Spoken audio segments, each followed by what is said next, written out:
Hello friends, welcome back to our wake up channel.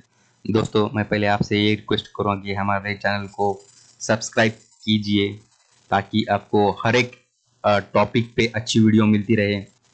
दोस्तों, आज हम बहुत ही popular scheme public provident fund के बारे में जानकारी हासिल करेंगे। बहुत से लोगों को लगता है कि इसके बारे में हमको सब कुछ पता है और क्या सीखेंगे। तो दोस्तों, एक बार ये वीडियो अंत तक देख लीजिए, आपको पता चलेगा कि हमने बहुत सारे मिसअंडरस्टैंडिंग स्कीम के बारे में है और बहुत सारी जानकारी अभी तक हमने पढ़ी भी नहीं है। तो एग्जाम पॉइंट ऑफ व्यू से और जो लोग निवेश कर रहे हैं उनके लिए भी ये वीडियो बहुत ही फायदेमंद साबित होने वाला है। हम आज अकाउंट ओपनिंग से लेकर deposit, loan repayment, premature closure, extension with deposit, extension without deposit और डिसकंटिन्यूएशन में अकाउंट का क्या होता है, इसके बारे में सब कुछ जानकारी हासिल करेंगे। जो लोग एग्जाम की तैयारी कर रही है, departmental, PA to IP, IP to group B या GDS टू PA, हर एक एग्जाम में इसके बारे में क्वेश्चन आते हैं। और जो निवेशक है, जो आप पूरा YouTube सर्च कीजिए, आप पूरे वेबसाइट सर्च कीजिए, इस वीडियो में जो जानकारी आपको मिलने वाली है वो कहीं पे भी नहीं मिलने वाली। तो वीडियो के अंत तक बने रहे और चैनल को सब्सक्राइब करें। आपके सब्सक्रिप्शन से हमें मोटिवेशन मिलता है, तो आप हमें मोटिवेट करें, सब्सक्राइब करें। तो लेट्स स्टार्ट करते हैं ओपनिंग ऑफ अकाउंट से। दोस्तों, यहाँ ईयर की डिफिनेशन दी गई। ईयर मतलब क्या है? Financial year. बहुत से लोगों को ये अंडरस्टैंडिंग रहती है कि PPF मतलब क्या है, 15 साल की स्कीम है। हाँ, 15 साल की जरूर है, पर कहाँ से 15 साल है? अप्रैल टू मार्च। जब तक आपके ये 15 साल अप्रैल टू मार्च नहीं होते फाइनेंशियल ईयर, तब तक आपकी स्कीम मैच्योर नहीं होने वाली। तो उदाहरण के तौर पे जहाँ समझ लेते, सपोज मार्च, जून 2002 में आपने ये अकाउंट ओपन कर लिया। जून से लेके मार्च, ये मार्च पकड़िए, मार्च 2001, मार्च 2001, ये कितना 9 महीने का पीरियड हो गया, जून से लेके मार्च तक। तो ये जो 9 महीने का पीरियड है आपका फाइनेंशियल ईयर में काउंट नहीं होगा। आपका काउंट तभी होगा जब 1 अप्रैल से 2001 से आपकी जो स्कीम की अकाउंट ओपनिंग डेट है वो एक्चुअली चालू हो जाएंगी।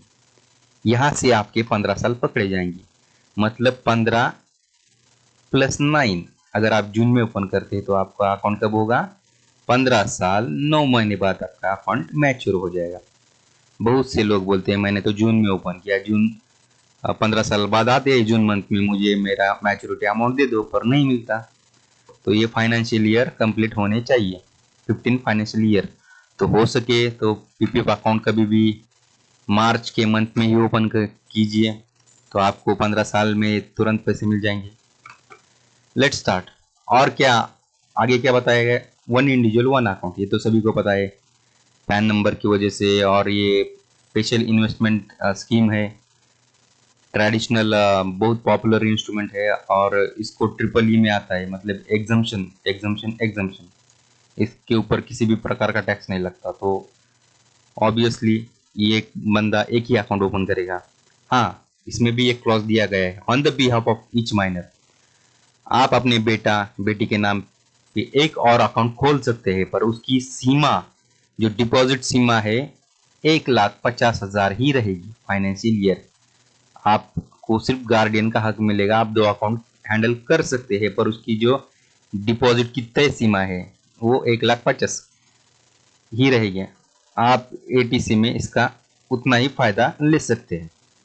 ओके, ज्वाइंट अकाउंट नहीं ओपन कर सकते, हमने अभी यहाँ पे बता दिया कि एक बंदा एक अकाउंट कर सकता है, तो आप किसी के साथ ये ज्वाइंट अकाउंट नहीं ओपन कर सकते। इसके ऊपर भी क्वेश्चन आते हैं, कौन सी ऐसी स्कीम है जो ज्वाइंट अकाउंट नहीं ओपन कर सकते? तो PPF, SB, TD, ऐसा कुछ भी ऑप्शन आ सकता है। तो आपको क्या करना है? Select PPF। Okay, next. Deposit क्या है? Minimum 5,000, not less than 500। Sorry 5000 बोल दिया मैंने, 500 है, not less than 500 and maximum 1,50,000। 500 से लेके 1,50,000 पर फाइनेंशियल ईयर, और मिनिमम और मैक्सिमम लिमिट यहाँ बताया गया है। मल्टीपल कितना है, 50 के मल्टीपल, मतलब आप 100 रुपये, 150, 200 रुपये भर सकते हैं, 120 रुपये इसमें नहीं भर सकते। ओके, वो क्लियर है। अभी ये पॉइंट भी हमने अभी डिस्कस कर लिया था कि आप अपने बच्चों के अकाउंट में निवेश कर सकते हैं, तो उसकी सीमा जो है एक्स्ट्रा एक्सटेंड होगी क्या, नहीं, उसमें और आपके अकाउंट में मिलके 1.5 लाख ही आप इसमें डिपॉजिट कर सकते हैं। मान लीजिए आपने अपने अकाउंट में भरे 75,000 और आपके बच्चे के अकाउंट में भर दिए 75,000, आपकी जो लिमिट है यही पे खत्म हो जाती है। ओके, दोनों अकाउंट में आप कितना भर सकते हैं, 1,50,000, फिनिश। आप वन लमसम में भी भर सकते हैं, एक वन टाइम भर दे 1,50,000, हजार रुपए भी भर सकते हैं, 500 मिनिमम कितना है, 500 रुपए, मल्टीपल ऑफ 50। इसमें और कुछ पूछने लायक है नहीं है, इसके ऊपर भी क्वेश्चन आता है। मिनिमम कितना है पीपीएफ में, मिनिमम कितना है, 500 rupees. Next, discontinuation of account, ये भी इंपॉर्टेंट है।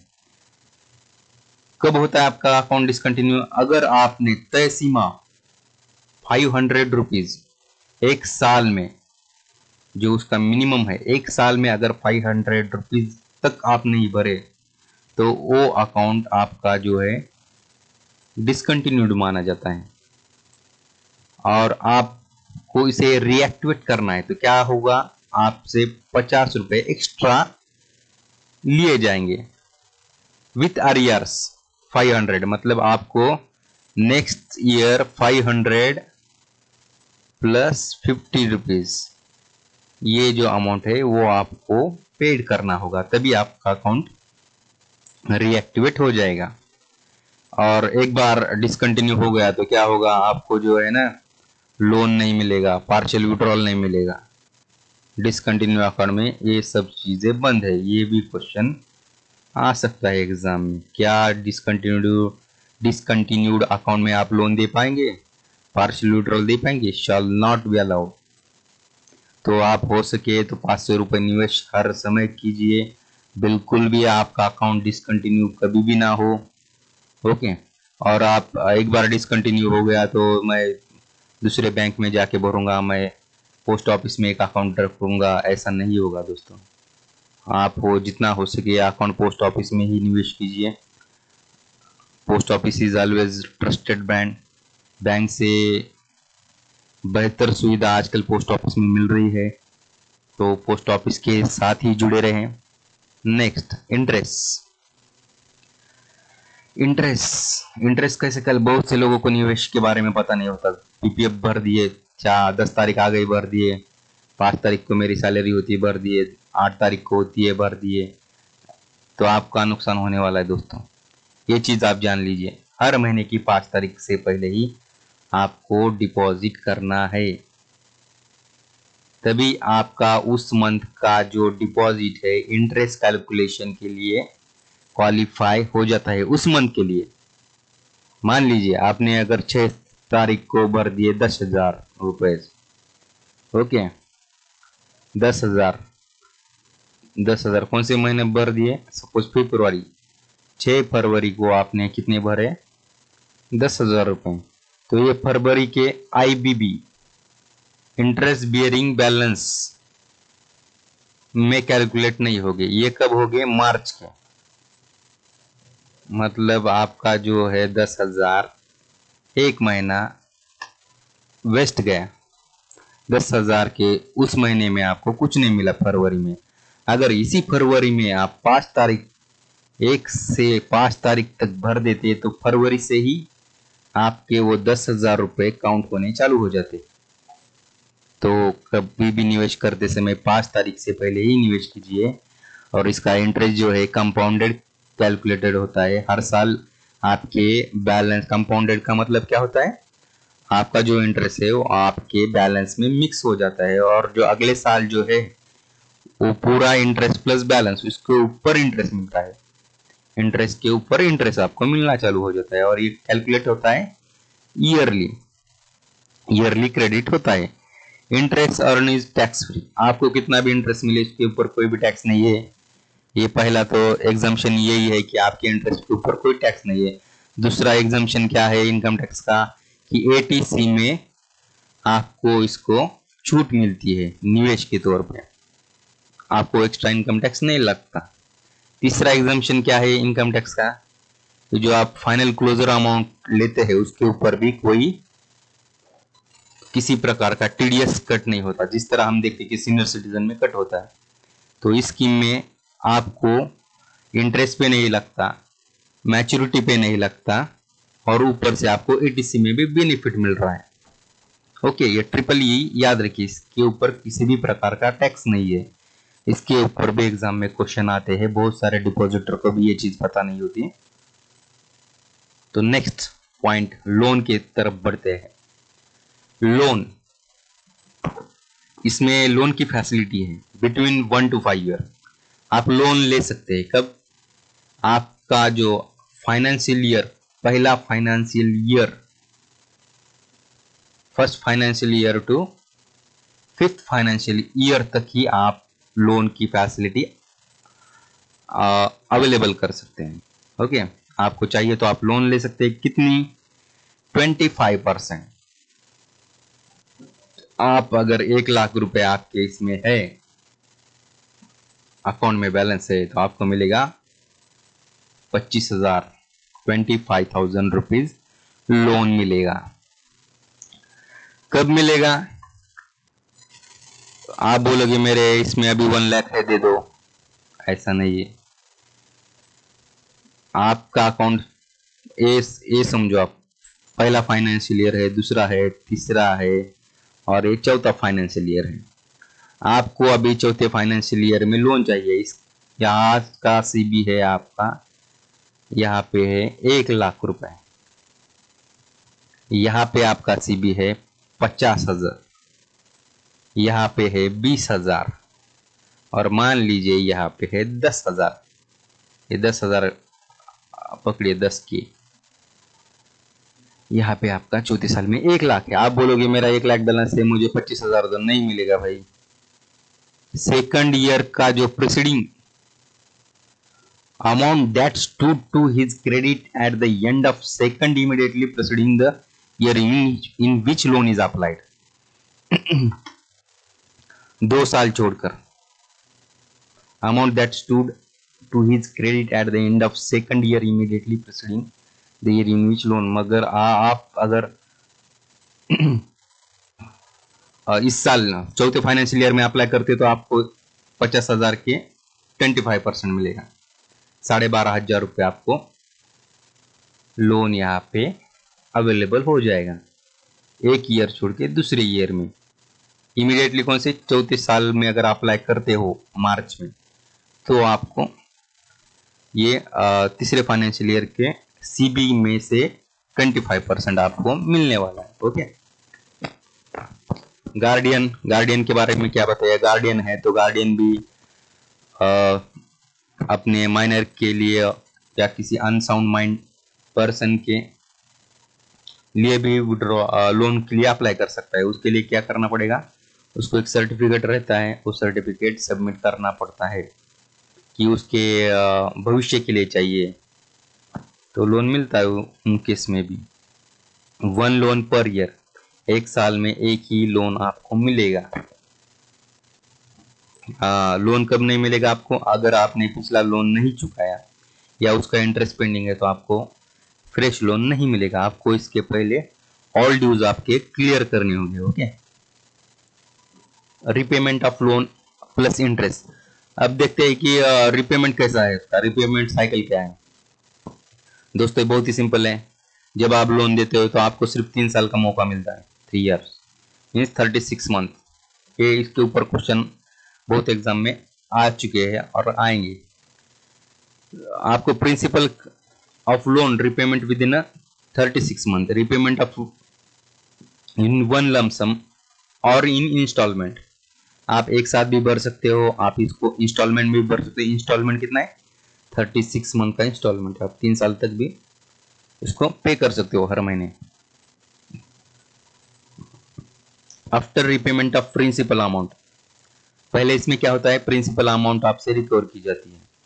आपने 1 लाख का लोन लिया है, आपने अगर 1 लाख का लोन लिया है तो पहले उसके ऊपर क्या होगा, 1 लाख जो है उसको डिवाइड करके आपका जो है पहला 1 लाख रुपए वसूल किया जाएगा। उसका जो इंटरेस्ट है वो 2 इंस्टॉलमेंट में आपसे वसूल किया जाएगा। यहाँ पे दिया गया है only 2 instalment from the first instalment to the last instalment. Okay, after repayment of principal amount deposit repay interest amount, interest amount repay करता है 2 इंस्टॉलमेंट में, और उसका परसेंटेज क्या है इंटरेस्ट का, 1%, मात्र 1% से आप इस लोन को अवेल कर सकते हैं। आप लोग सोच सकते हैं क्या बोलेंगे, 1% ये लोन ब्याज दर है, तो आप बहुत लोग खुश हो जाते हैं, पर यहाँ पे बहुत ही होशियारी हो रहती है। जो आपका जो कैटेगरी प्लस 1% ये रहता है, बोलते नहीं है पर ऑटोमेटिकली हो जाता है। आपका अगर 1 लाख बैलेंस है तो इसमें से 25,000 निकले, इसमें से 25,000 आपने विड्रॉल किए लोन के तौर पे, और यहाँ आपका बैलेंस कितना रहता है, 75,000। आपका बैलेंस कितना, यहाँ पे कितना रहा, आपका यहाँ पे बैलेंस रहा 75। आपका जो पीपीएफ रेट है ना, इस 75,000 पे ही मिलेगा, और यहाँ पे जो है बैलेंस वो लोन में चला जाएगा।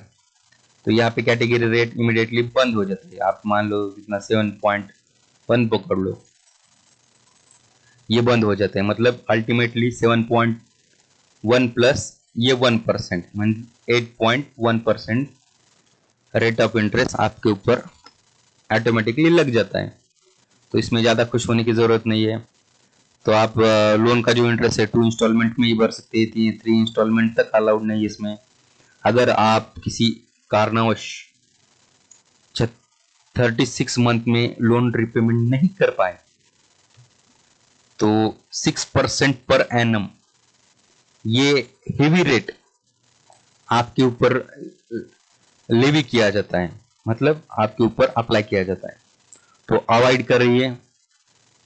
तो इतना बहुत बड़ा ये 6% बहुत ही बड़ा ये हो गया वो लोन का इंटरेस्ट। तो इसको जितना हो सके इसके बारे में सटीक जानकारी लीजिए, कभी भी लोन को ओवरड्यू ना होने दें। और इसके ऊपर क्वेश्चन भी आता है एग्जाम में, जो बंदे पढ़ाई कर रहे हैं एग्जाम के लिए वो इस चीज़ को ध्यान रखें, इसके ऊपर क्वेश्चन डेफिनेटली आ सकता है। ये 2 मंथली इंस्टॉलमेंट पे भी क्वेश्चन आ सकता है। अगर मान लीजिए किसी आदमी ने लोन लिया, अगर किसी कारणवश उसकी मृत्यु हो जाती है तो उसके नॉमिनी और लीगल हायर है वो लायबल रहेंगे किसके लिए, पेइंग ऑफ इंटरेस्ट। जो लोन लिया है तो वो लोन की किस्तें उनकी नॉमिनी को भी चुकानी पड़ेंगी, उसको छूट नहीं है, राइट ऑफ नहीं किया जाता। विड्रॉल फ्रॉम अकाउंट, दोस्तों बहुत ही लंबा वीडियो होने वाला है, तो हम धीरे धीरे करके इसको सीखेंगे, पर आप वीडियो के अंत तक बने रहे। आपकी सारी कठिनाइयां दूर करना हमारा काम है बस। Withdrawal from account after completion of 5 year, 5 year मतलब फाइनेंशियल ईयर ही पकड़ना है आपको। आप कब अकाउंट ओपन करते हो इस चीज को कोई मायने नहीं रखता।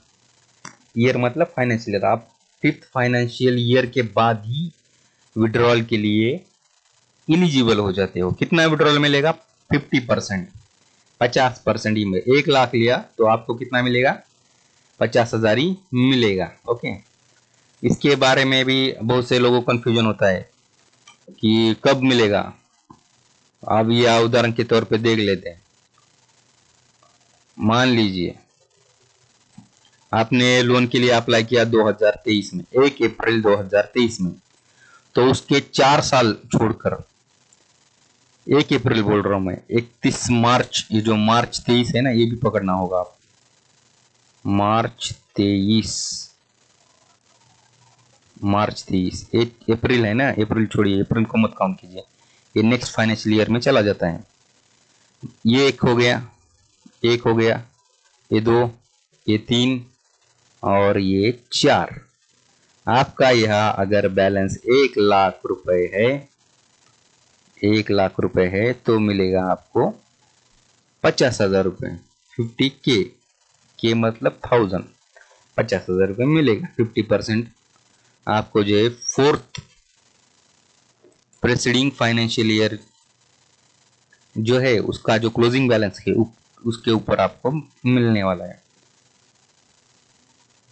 हाँ, उसके अगर लोन के लिए उन्होंने कंडीशन रखी है क्या, कि जो आपने अगर 5 साल के ऊपर, अगर आपने 5 साल के बिफोर फिफ्थ फाइनेंशियल ईयर, अगर इससे पहले आपके ऊपर कोई लोन है तो क्लियर होना चाहिए, तभी आप विड्रॉल के लिए क्वालिफाई हो जाते हैं। बहुत से लोग आते हैं, बैंक में जाती है, पोस्ट ऑफिस में जाते हैं, बोलते हैं मेरा लोन ही भरना है, मुझे विड्रॉल दो। ऐसा नहीं होता भाई, विड्रॉल लेके आपका ही लोन रिपे करोगे क्या? पहले लोन को आपको पूरा क्लियर करना पड़ेगा, उसके बाद ही आप विड्रॉल ले पाओगे। तो ये बहुत से लोग ऐसे झगड़ा करते हो, बैंक में जाते हैं, मुझे तो मेरा पैसा है, मैं वही विड्रॉल लेके वही पेमेंट करूंगा लोन का। ऐसा नहीं रहता भाई। Withdrawal also admissible for the guardian है, ये भी गार्डियन ले सकते हैं, उसमें कोई शंका नहीं है। उसमें क्लोजर ऑफ अकाउंट और continuation of account without deposit. अब या इसके बारे में हम सटीक जानकारी लेंगे, ये बहुत से लोगों को चीज पता नहीं है। क्लोजर ऑफ अकाउंट और continuation of account after maturity बोला गया है। आपका अकाउंट 15 फाइनेंशियल ईयर के बाद मैच्योर हो गया, उसके बाद क्या करेंगे, आपको एक्सटेंड करना है। कुछ लोग बोलते हैं मुझे क्लोज ही करना है, करो। कुछ लोग बोलते हैं मुझे एक्सटेंड करना है, उसमें भी दो तरह के लोग होते हैं। एक्सटेंशन में भी दो तरह के लोग होते हैं, विद डिपॉजिट मुझे इसके आगे भी उसमें पैसे निवेश करने हैं। कुछ लोग होते हैं विदाउट डिपॉजिट, मुझे पैसा नहीं भरना है, वैसे ही रखना है। तो आप पीपीएफ को n number of time extend कर सकते हैं, 5 साल, कभी जब तक आपको करना है, जब तक जिंदा हो तब तक करते रहो।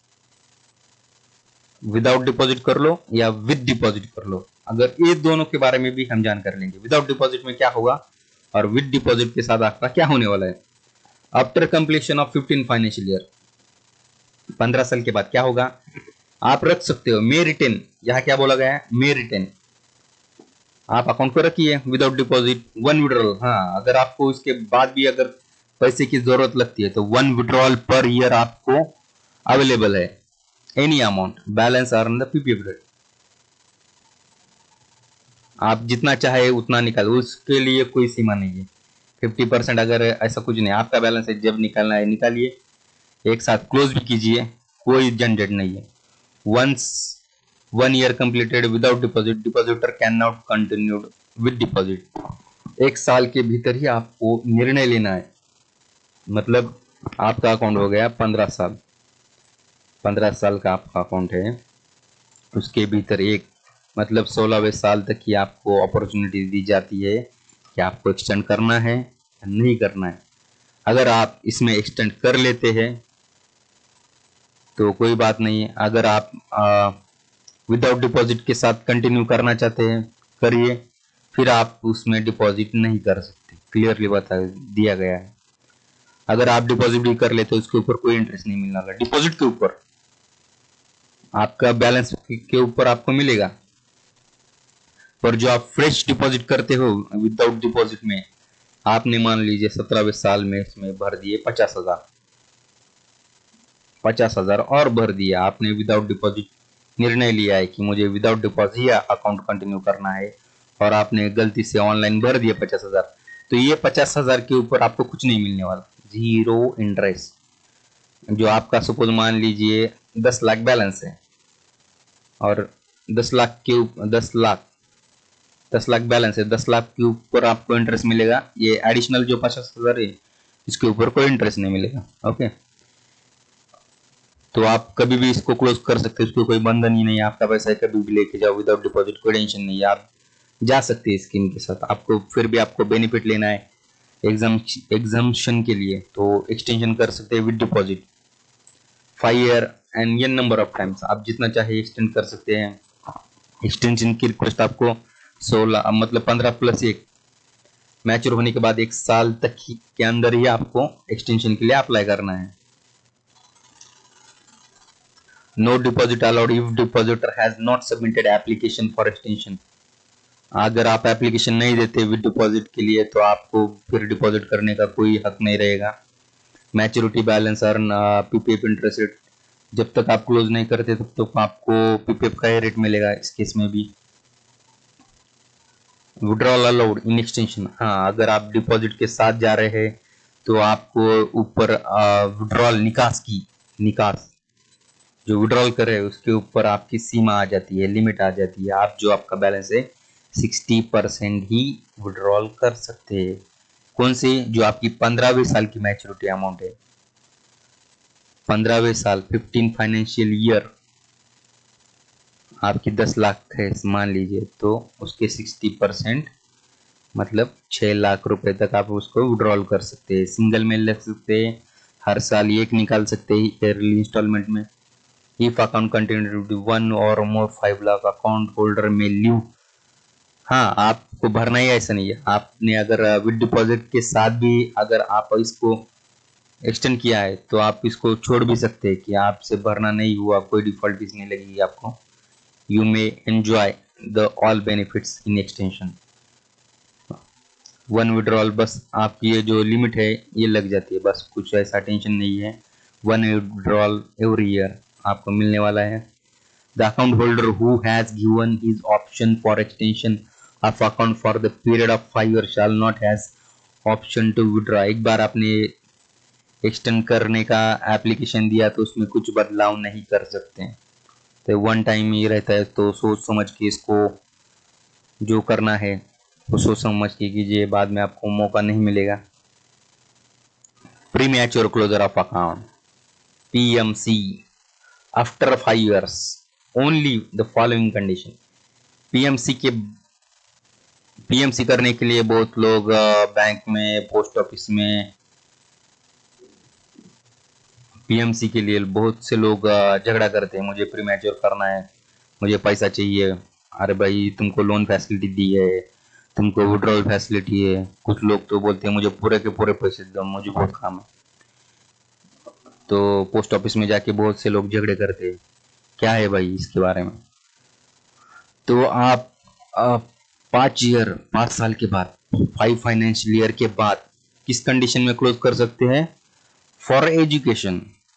ये बहुत एक्चुअली कंप्लीट गई है ये MOF के पास, मिनिस्ट्री ऑफ फाइनेंस के पास, कि हमें हमारा पैसा वापस दो, हम 15 साल क्यों वेट करें, हमें ज़रूरत है, एजुकेशन के लिए ज़रूरत है। कोई बोलता है मेरा कोई रिलेटिव हॉस्पिटल में ICU में है, आप मेरा पैसा मुझे नहीं दे रहे, तो एक गवर्नमेंट के ऊपर भी निगेटिव और प्रेशर बन जाता था।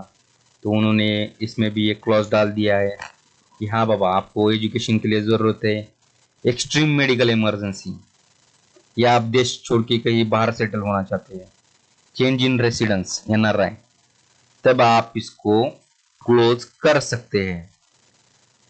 मगर आपका जो रेट ऑफ इंटरेस्ट है उसमें 1% की कटौती यहाँ होने वाली है।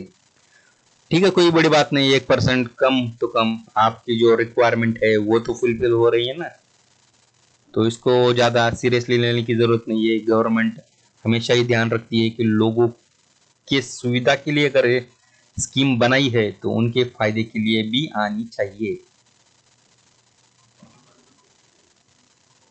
तो बेवजह झगड़ा भी मत कीजिए पोस्ट ऑफिस बैंक में जाके। तो पहले थोड़ा रूलिंग पे भी ध्यान देना होता है कि हाँ ये सारे इतने सारे ऑप्शन अवेलेबल है, इससे ज़्यादा क्या देंगे। और कोई बोलेगा मुझे कार चाहिए, कार के लिए क्लोज करना है, नहीं बेटा ऐसा नहीं होता।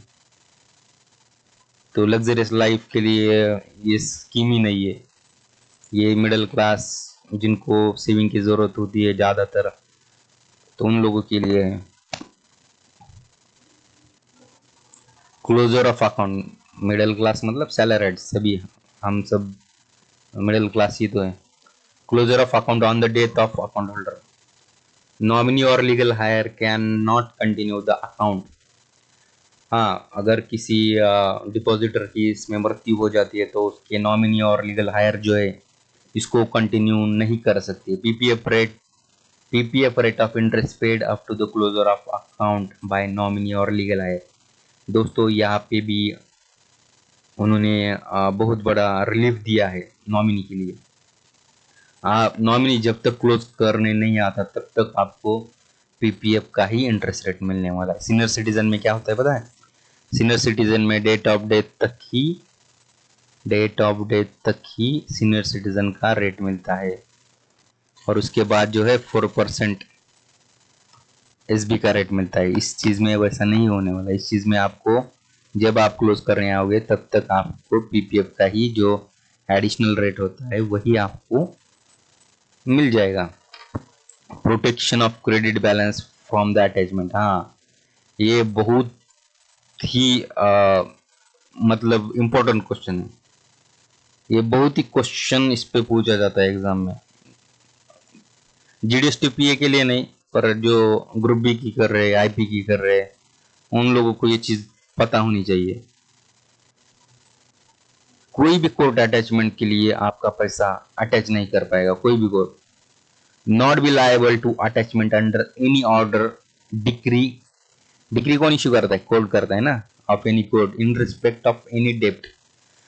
मान लीजिए कोई भी फुगेटिव है, कोई भी इंसॉल्वेंट बंदा है, उसने बहुत सारे कर्जे लिए हैं और उसके ऊपर कोर्ट में केस चला जाता है कि इसका पोस्ट ऑफिस में अकाउंट है PPF का, तो इस कोई PPF के अकाउंट को सीज करके मेरा जो है डेप्ट, कोई बैंक अगर बोले मैंने इसको लोन दिया है, ये लोन नहीं दे रहा बंदा, तो इसके PPF अकाउंट से मुझे पैसे दे दो, नहीं होता। कोई भी कोर्ट अटैचमेंट हो, कोई भी कोर्ट की ऑर्डर हो, जो ये सेविंग का पैसा है आप ही को मिलेगा। ये बढ़िया है। ये किसी भी स्कीम में ये क्लॉज अवेलेबल आपको देखने को नहीं मिलेगा। ये सिर्फ और सिर्फ PPF के लिए बनाया गया है। इसमें कोई भी अटैचमेंट नहीं मिला, आपके सेविंग और आपके भविष्य के लिए बनाया है। प्रोविडेंट का नाम ही क्या है? आपका भविष्य सुरक्षित रहे, तो इसमें निवेश कीजिए, बिंदास रहिए, कोई आपके पैसे को नहीं छू सकता है। ओके दोस्तों, होप ये वीडियो बहुत लंबी थी, आपको पसंद आई होगी, तो लाइक कीजिए, शेयर कीजिए, सब्सक्राइब जरूर कीजिए। Thank you. अगली बार हम नई स्कीम के बारे में जानेंगे। Okay, thank you.